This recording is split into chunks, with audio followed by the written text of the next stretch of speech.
बिस्मिल्लाहिर्रहमानिर्रहीम।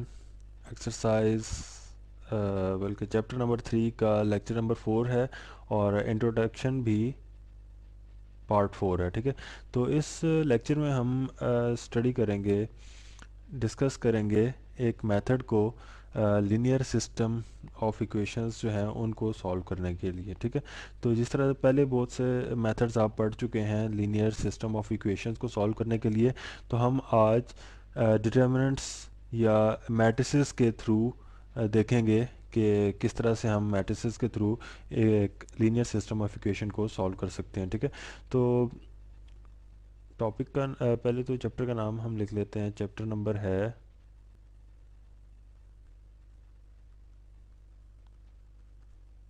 3 और टॉपिक हम पढ़ने लगे हैं सॉल्यूशन ऑफ साइमल्टेनियस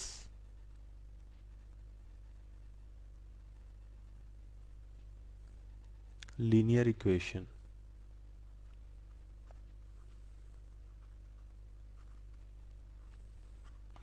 और सॉल्यूशन है साइमल्टेनियस लीनियर इक्वेशंस का by using matrices.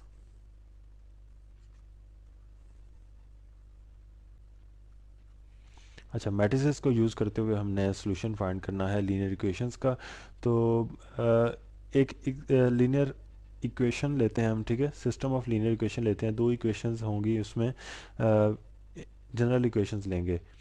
a11x1 plus a12x2 is equal to b1 और a21x1 plus a22x2 is equal to b2। ये दो हमारे पास इक्वेशंस हैं, लीनियर इक्वेशंस। ठीक है, इन दोनों को हम कहेंगे लीनियर सिस्टम ऑफ इक्वेशंस हैं। ठीक है, तो इसको हमने सॉल्व करना है मैट्रिसेस के थ्रू। तो इसको पहले हम मैट्रिसेस की फॉर्म में लिख लेते हैं। तो इसमें पहले मैं बताता चलूँ कि a11 a12 a21 a22 जो हैं वो कांस्टेंट्स हैं। ठीक है, कोफिशिएंट्स हैं वेरिएबल्स के, और वेरिएबल्स क्या हैं, x1 और x2। ठीक है, x1 और x2 जो इस इक्वेशन में आ रहे हैं वो वेरिएबल्स हैं, और b1 और b2 जो है वो कांस्टेंट्स हैं। ठीक है, तो a11 a12 a21 a22 जो है कांस्टेंट्स हैं और वेरिएबल के कोफिशिएंट्स हैं, और b1 और b2 जो हैं दोनों सिर्फ कांस्टेंट्स हैं। अच्छा, अब इनको हम मैट्रिक्स की फॉर्म में लिखते हैं, इन दोनों इक्वेशंस को। तो वो किस तरह से लिखेंगे, a11 को पहले, फिर उसके बाद x2 का जो कोफिशिएंट है a12, और फिर x1 का कोफिशिएंट जो है a21, और x2 का कोफिशिएंट आ जाएगा a22। मतलब कि x1 के कोफिशिएंट्स एक कॉलम में, x2 के कोफिशिएंट्स दूसरे कॉलम में। ठीक है, तो इस तरह से ये एक मैट्रिक्स बन जाएगा। सही है, और उसके साथ हमने मल्टीप्लाई करना है एक और मैट्रिक्स जिसमें वेरिएबल्स आ जाएंगे। मतलब कि इस इक्वेशंस में जो जो वेरिएबल्स इन्वॉल्व हैं x1 और x2 है। ठीक है, तो वही आ जाएंगे। पहले x1 लिख लेते हैं और उसके बाद x2 एक कॉलम में लिखेंगे हम। ठीक है, वेरिएबल्स को। तो किस तरह से हमने लिखा, पहले तो पहले कॉलम में x1 के कोफिशिएंट्स मतलब पहले वेरिएबल के कोफिशिएंट्स, और दूसरे कॉलम में दूसरे वेरिएबल मतलब कि x2 के कोफिशिएंट्स आ गए। ठीक है, इससे 2 क्रॉस 2 का एक मैट्रिक्स बन गया। उसके बाद उसके साथ हमने मल्टीप्लाई किया वेरिएबल्स के मैट्रिक्स को। ठीक है, वेरिएबल्स को हमने एक कॉलम में लिखा, पहले x1 आया, उसके बाद सेकंड रो में और उसी कॉलम में x2 आया। फिर हम डालेंगे इक्वल का साइन, और उसके बाद जो कांस्टेंट्स हैं, इक्वल के बाद जो कांस्टेंट्स हैं हमारे पास b1 और b2, वो हम इस मैट्रिक्स में लिखेंगे। ठीक है, अगर b1 और b2 भी लेफ्ट साइड पे होते और यहाँ पर ज़ीरो होता, तो पहले हम b1 और b2 को इक्वल से राइट साइड पे लेकर जाते। ठीक है, तो वो माइनस साइन होता, प्लस साइन होता। साइंस का ख्याल उसी से होगा कि पहले हम इस फॉर्म में लेके आएंगे। ठीक है, ये स्टैंडर्ड फॉर्म है, इस स्टैंडर्ड फॉर्म में इक्वेशन को लेके आएंगे। उसके बाद उससे हम ये फॉर्म जो है मैट्रिक्स फॉर्म बना सकते हैं उससे। ठीक है, तो उसके बाद हम इन मैट्रिसेस को नाम दे देते हैं, ठीक है। इस मैट्रिक्स का नाम मैं लिख देता हूँ ए मैट्रिक्स, इसको कह देते हैं, ये ए मैट्रिक्स है। उसके साथ जो वेरिएबल्स का मैट्रिक्स है उसको एक्स से डिनोट कर देते हैं, ठीक है, इज़ इक्वल टू, और इस मैट्रिक्स को कैपिटल बी से डिनोट कर देते हैं। तो मतलब कि A multiply by X into A is equal to B. अच्छा, अब हमने फाइंड क्या करना होता है इक्वेशन में। इक्वेशंस सॉल्व करने का मतलब यही होता है कि उसमें जो वेरिएबल्स हैं उनकी वैल्यूज़ फाइंड की जाती हैं, ठीक है। तो यहाँ पर हमने मतलब कि x1 और x2 जो वेरिएबल्स हैं इस इक्वेशन में, तो उनकी वैल्यूज़ हमने फाइंड करनी है, जो कि मैट्रिक्स के थ्रू हम फाइंड कर रहे हैं, ठीक है। तो हम x जो है वो एक मैट्रिक्स है जिसमें वो वेरिएबल्स आ रहे हैं, ठीक है, जिसकी वैल्यूज़ को हमने फाइंड करना है। तो मतलब कि x is equal to something होना चाहिए ताकि हमें पता चल सके कि x की वैल्यूज़ क्या हैं। तो यहाँ से हम कह सकते हैं कि a को हमने यहाँ से ख़त्म करना है लेफ़्ट साइड से।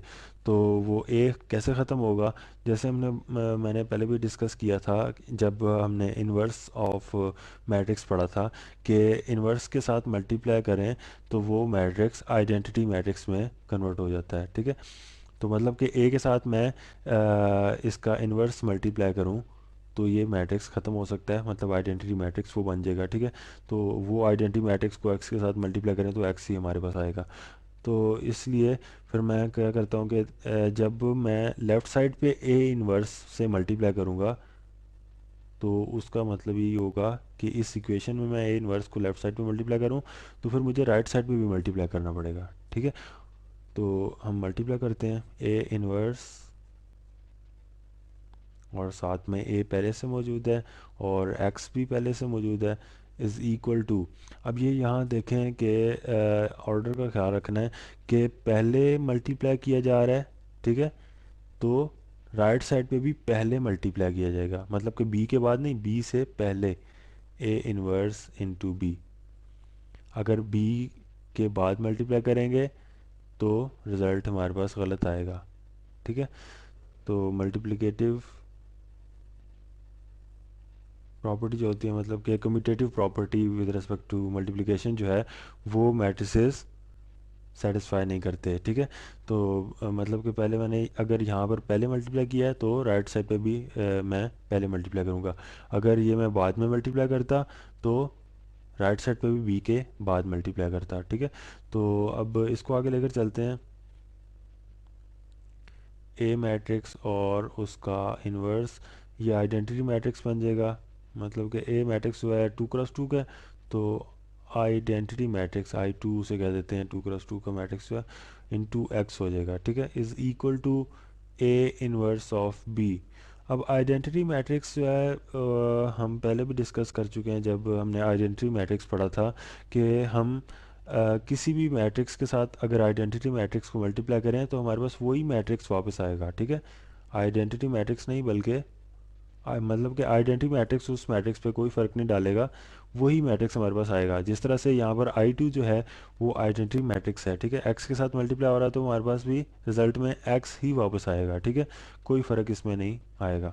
X is equal to A inverse of B, ठीक है। आइडेंटिटी मैट्रिक्स का मतलब ही यही होता है कि किसी के साथ भी मल्टीप्लाई किया जाए तो वही मैट्रिक्स वापस आपके पास आए। तो ये हो गया X is equal to A inverse भी। अब यहाँ से मैंने ए को ख़त्म कर दिया लेफ़्ट साइड से, ठीक है। तो यहाँ अगर मैं राइट साइड पे वैल्यूज़ ले आता हूँ तो फिर हमारे पास वेरिएबल्स की वैल्यूज़ आ जाएंगी और हमारे सिस्टम ऑफ लीनियर इक्वेशंस का रिज़ल्ट भी आ जाएगा, ठीक है। तो अब A inverse into B, B matrix हमें पता है क्या है, ठीक है, ये बी मैट्रिक्स है। अब ए इन्वर्स क्या है वो हमें फाइंड करना पड़ेगा, क्योंकि हमें तो ए मैट्रिक्स का पता है, उसका इन्वर्स हमें फाइंड करना पड़ेगा। तो ए का इन्वर्स फाइंड करते हैं। ए इन्वर्स इक्वल होगा, किसके इक्वल होगा, हम फार्मूला पढ़ चुके हैं, 1/a determinant into adjoint of A, ठीक है। तो ए डिटर्मिनेंट क्या होगा, A determinant is equal to A11 A12 A21 A22 इसका डिटर्मिनेंट।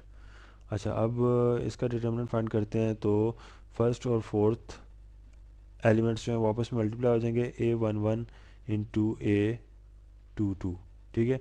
उसके बाद माइनस का साइन, और फिर सेकंड और थर्ड जो एंट्रीज़ हैं वो आपस में मल्टीप्लाई हो जाएंगी, मतलब कि A12 इंटू A21। तो ये हमारे पास डिटर्मिनेंट का रिजल्ट आता है, डिटर्मिनेंट। और अब एडजॉइंट भी फाइंड कर लेते हैं। Adjoint of A is equal to है, किस तरह से एडजॉइंट फाइंड करते हैं हम किसी मैट्रिक्स का, कि फर्स्ट और फोर्थ मैट्रिक्स जो एंट्रीज हैं उनको रिप्लेस कर देते हैं एक दूसरे से, ठीक है, एक्सचेंज कर देते हैं उनकी लोकेशंस जो हैं। तो A22 यहाँ पर पहले आ जाएगा, A22, और A11 यहाँ पर आ जाएगा, ठीक है। अब और इसके अलावा क्या होता है कि सेकंड और थर्ड एंट्रीज जो हैं, एलिमेंट्स जो हैं, उनके साइन चेंज कर देते हैं, मतलब प्लस हैं तो माइनस कर देंगे, माइनस हैं तो प्लस कर देंगे। इस केस में ये प्लस हैं दोनों ही, तो दोनों ही के साथ माइनस आ जाएगा, -A12, और ये भी -A21। ये हमारे पास एडजॉइंट भी आ गया, ठीक है। अब हम इसके फार्मूले में पुट कर देते हैं इन्वर्स के, तो हमारे पास ए इन्वर्स भी आ जाएगा। A inverse is equal to 1 over A determinant क्या है, A11 A22 minus A12 A21 into adjoint of A क्या है, A22 minus A12 A21 -A21 और A11। ये मैट्रिक्स है, एडजॉइंट मैट्रिक्स। अच्छा, अब ये हमारे पास आ चुका है ए इन्वर्स। ए इन्वर्स हम फाइंड क्यों कर रहे थे, क्योंकि हमें ये सॉल्व करने के लिए चाहिए था, ठीक है। यहाँ पर ए इन्वर्स की वैल्यू और साथ में बी मैट्रिक्स हमें पहले से पता है, ठीक है। और एक्स जो है वो वेरिएबल्स हैं जिनकी वैल्यूज हम फाइंड कर रहे हैं, तो इसमें हम ए इन्वर्स की वैल्यू पुट कर देते हैं। तो हमारे पास क्या बनेगा, एक्स इज़ इक्वल टू क्या है, ए इनवर्स बी, ठीक है। तो एक्स मैट्रिक्स जो है वो किसके इक्वल है, वो भी लिख लेते हैं, x1 और x2, ये मैट्रिक्स है एक्स मैट्रिक्स, ठीक है। Is equal to A inverse इसके इक्वल है, तो उसकी वैल्यू भी मैं लिख देता हूँ, 1/A11 A22 minus A12 A21 into जो मैट्रिक्स है A22 माइनस A12 A-A21 और A11। ये हो गया ए इनवर्स की वैल्यू, ठीक है। साथ में मल्टीप्लाई करेंगे adjoint of A. Adjoint of A जो है ये हम फाइंड कर चुके हैं, नहीं बल्कि X is equal to A inverse of B है, ठीक है। तो एक्स की वैल्यू पुट की, ठीक है, मतलब एक्स मैट्रिक्स की वैल्यू पुट की, उसके बाद ए इनवर्स की वैल्यू ये आ गई। साथ में क्या है, बी मैट्रिक्स साथ मल्टीप्लाई हो रहा है।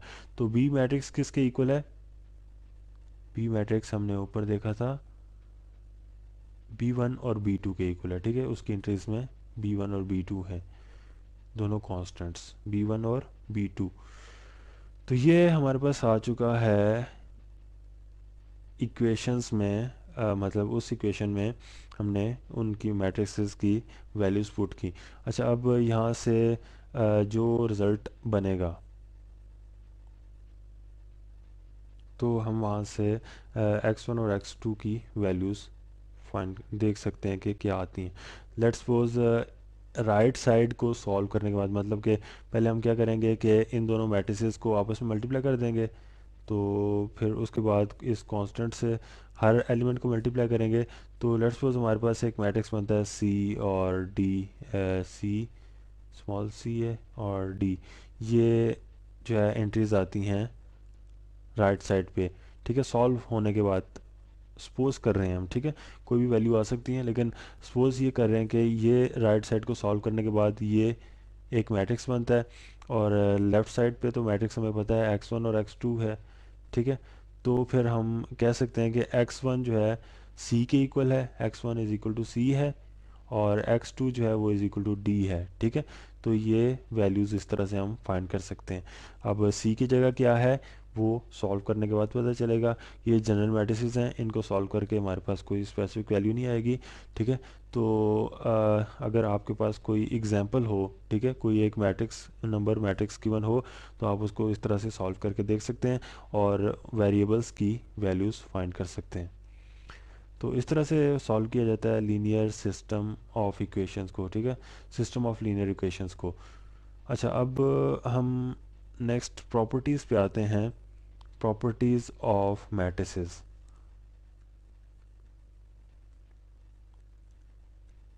Properties of matrices. प्रॉपर्टीज़ में सबसे पहले कम्यूटेटिव प्रॉपर्टी की बात की जाती है, ठीक है। तो commutative property with respect to addition जो है वो सेटिस्फाई करते हैं मैट्रिसेस, ठीक है। Commutative property with respect to addition, ठीक है। विद रिस्पेक्ट टू एडिशन तो सेटिस्फाई करते हैं, लेकिन with respect to multiplication satisfy नहीं करते।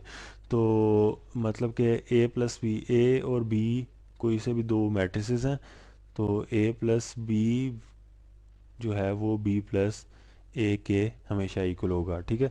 मतलब कि ऑर्डर हम चेंज करके दो मैट्रिसेस को ऐड कर सकते हैं, सही है। तो मल्टीप्लिकेशन की रिस्पेक्ट से कम्यूटेटिव प्रॉपर्टी एग्जिस्ट नहीं करती मैट्रिसेस की, मतलब कि मैट्रिसेस उसको सेटिस्फाई नहीं करेंगे। अच्छा, तो सेकंड प्रॉपर्टी पे आते हैं। सेकंड प्रॉपर्टी क्या है? Associative property of scalar multiplication. Associative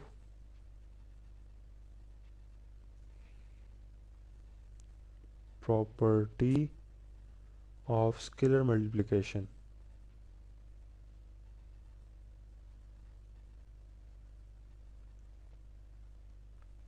अच्छा, associative property of scalar multiplication क्या है? लेट्स सपोज ए जो है वो एक मैट्रिक्स है और सी डी जो है, स्मॉल सी डी, वो दो कांस्टेंट्स हैं, ठीक है।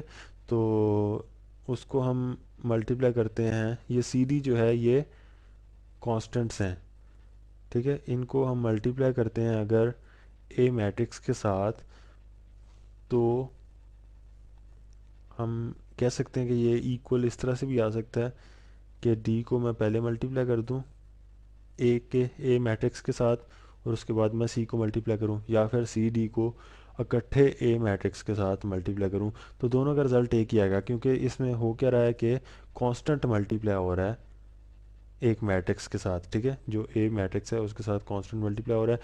इकट्ठे मल्टीप्लाई कर दिया जाए, मतलब कि पहले मैं कॉन्स्टेंट्स को मल्टीप्लाई करूं, उसके बाद मैं जो है मैट्रिक्स के साथ उनको कॉन्स्टेंट्स को मल्टीप्लाई करूं, या फिर किसी एक कांस्टेंट को पहले मैं मैट्रिक्स के साथ मल्टीप्लाई कर दूं, उसके बाद दोबारा दूसरे कांस्टेंट को मैं मैट्रिक्स के साथ मल्टीप्लाई करूं, तो रिज़ल्ट सेम आएगा, ठीक है। रिज़ल्ट में कोई फ़र्क नहीं आएगा। तो ये हो गया associative property of scalar multiplication. Third property पे आते हैं, associative property of addition with respect to addition. associative property with respect to addition। जिस तरह से commutative property with respect to addition जो है वो सेटिस्फाई करते हैं, उसी तरह से associative property of with respect to addition भी सेटिस्फाई करते हैं, लेकिन विद रिस्पेक्ट टू मल्टीप्लिकेशन नहीं सेटिस्फाई करते मैट्रिसेस। तो प्रॉपर्टी क्या है वो मैं लिख देता हूँ। ए बी और सी कोई से भी अगर तीन मैट्रिसेस हैं, ठीक है, तो A plus B plus C is equal to A plus B plus C, इनका रिजल्ट सेम होगा, ठीक है। अच्छा, इसमें जो है एडिशन के लिए तीनों मैट्रिसेस का जो ऑर्डर है वो इक्वल होना चाहिए, ठीक है। अगर ए मैट्रिक्स जो है वो 2x2 का है, तो बी भी 2x2 का होगा और सी भी 2x2 का ही होगा। तब जाके ये आपस में ऐड हो सकेंगे और फिर इस प्रॉपर्टी को सेटिस्फाई करेंगे। अच्छा, अब जो है मतलब इस प्रॉपर्टी का मतलब क्या है कि अगर मैं ए और बी को पहले आपस में ऐड कर दूं, उसके बाद मैं सी को ऐड करूं, या फिर बी और सी को पहले मैं ऐड करूं और बाद में ए को ऐड करूं, तो रिज़ल्ट सेम आएगा। ठीक है, इस इक्वल का यही मतलब है कि रिज़ल्ट सेम आएगा। अच्छा, उसके बाद हम फोर्थ प्रॉपर्टी पे आते हैं। फोर्थ प्रॉपर्टी है existence of additive identity. Existence of additive identity. अच्छा, एडिटिव आइडेंटिटी क्या है? मैट्रिसेस में एडिटिव आइडेंटिटी मैट्रिक्स कौन सा है? Null matrix. ठीक है, नल मैट्रिक्स वो मैट्रिक्स है जिसमें सब एलिमेंट्स ज़ीरो होते हैं। तो मतलब कि ए मैट्रिक्स है, अगर कोई सभी एक मैट्रिक्स अगर मैं उसके साथ ऐड करता हूँ नल मैट्रिक्स, ये ओ मैट्रिक्स जो है वो उसमें सब जो एलिमेंट्स हैं उसके ज़ीरो हैं। ठीक है, ए के साथ मैं उसको ऐड करता हूँ तो, या ए में उसको ऐड करता हूँ या फिर उस मैट्रिक्स में ए को ऐड करूं, तो रिज़ल्ट हमारे पास हमेशा ए आएगा। ठीक है, एडिटिव आइडेंटिटी का मतलब ये है कि यही है कि उसके साथ किसी भी मैट्रिक्स के साथ मैं ऐड करूं तो रिज़ल्ट में वही मैट्रिक्स हमें मिले। ठीक है, तो ये एडिटिव आइडेंटिटी कहलाता है, जो वो मैट्रिक्स है और एडिटिव आइडेंटिटी होगा। ठीक है, तो उसके बाद हम नेक्स्ट प्रॉपर्टी की बात करते हैं, प्रॉपर्टी नंबर 5। प्रॉपर्टी नंबर 5 है additive existence of multiplicative identity. Existence of multiplicative identity. जिस तरह से एडिटिव आइडेंटिटी आइडेंटिटी भी लाई करती है मैट्रिसेस में, उसी तरह से मल्टीप्लिकेटिव आइडेंटिटी मैट्रिक्स भी लाई करता है। ठीक है, तो मल्टीप्लिकेटिव आइडेंटिटी मैट्रिक्स कौन सा है? स्केलर मैट्रिक्स जो होता है। स्केलर मैट्रिक्स कौन सा होता है? बल्कि आइडेंटिटी मैट्रिक्स जो है वो होता है, आइडेंटिटी मैट्रिक्स में 1 1 1 प्रिंसिपल डायगोनल में होते हैं और बाकी सब ज़ीरो होते हैं। ठीक है, आइडेंटिटी मैट्रिक्स हम पहले पढ़ चुके हैं, जिसमें प्रिंसिपल डायगोनल एलिमेंट्स के अलावा बाकी सब एलिमेंट्स जो हैं वो ज़ीरो होते हैं। ठीक है, तो उस मैट्रिक्स को अगर मैं किसी भी मैट्रिक्स के साथ मल्टीप्लाई करूं, मतलब कि इस ये आई जो है वो एक आइडेंटिटी मैट्रिक्स है। ठीक है, मल्टीप्लिकेटिव आइडेंटिटी मैट्रिक्स है, तो उसको मैं अगर मल्टीप्लाई करता हूँ ए मैट्रिक्स के साथ, या फिर ए मैट्रिक्स को मल्टीप्लाई करता हूँ उस आइडेंटिटी मैट्रिक्स के साथ, तो हमारे पास हमेशा रिजल्ट में वापस वही मैट्रिक्स मिलेगा ए। ठीक है, तो इसका मतलब ये हुआ मल्टीप्लिकेटिव आइडेंटिटी भी एग्जिस्ट करती है मैट्रिसेस में। अच्छा, उसके बाद हम सिक्स्थ प्रॉपर्टी पे आते हैं। सिक्स्थ प्रॉपर्टी क्या है? Distributive property with respect to scalar multiplication. Distributive property with respect to scalar multiplication.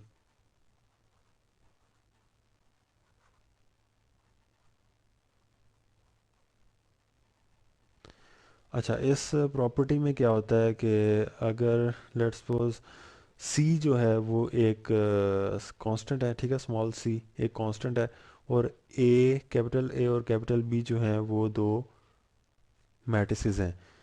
तो उनकी उन दोनों मैट्रिसेस की एडिशन के साथ सी जो कांस्टेंट है वो मल्टीप्लाई हो रहा है। तो हम क्या कर सकते हैं कि पहले एडिशन परफॉर्म कर लें, उसके बाद सी को कांस्टेंट को उसके साथ मल्टीप्लाई करें, या फिर पहले कांस्टेंट को मल्टीप्लाई कर लें। कांस्टेंट को मैं स्मॉल करके लिखता हूँ। कांस्टेंट को मैट्रिसेस के साथ अलग-अलग मल्टीप्लाई कर लें और फिर उनको ऐड कर लें, तो रिज़ल्ट हमेशा इक्वल आएगा। ठीक है, इसको कहते हैं distributive property with respect to scalar multiplication. अच्छा, नेक्स्ट प्रॉपर्टी पे आते हैं, associative property with respect to multiplication. Associative property with respect to multiplication.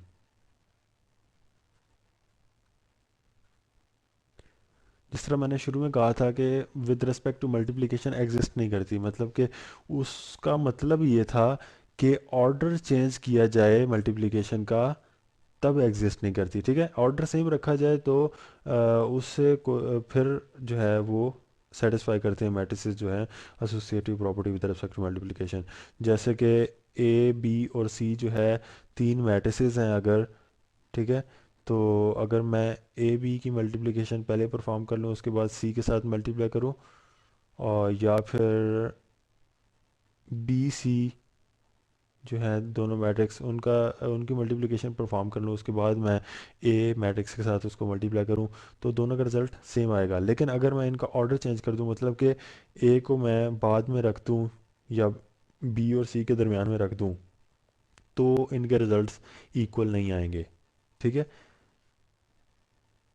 तो ये है associative property with respect to multiplication. तो ये हमने प्रॉपर्टीज़ देखी मैट्रिसेस की, जो जो ये प्रॉपर्टीज़ सेटिस्फाई करते हैं। ठीक है, आइडेंटिटी मैट्रिक्स भी देखा, आइडेंटिटी की प्रॉपर्टीज़ भी देखी। ठीक है, तो यहाँ पर हम इस लेक्चर को एंड करते हैं और नेक्स्ट लेक्चर से हम एक्सरसाइज 3.1 स्टार्ट करेंगे।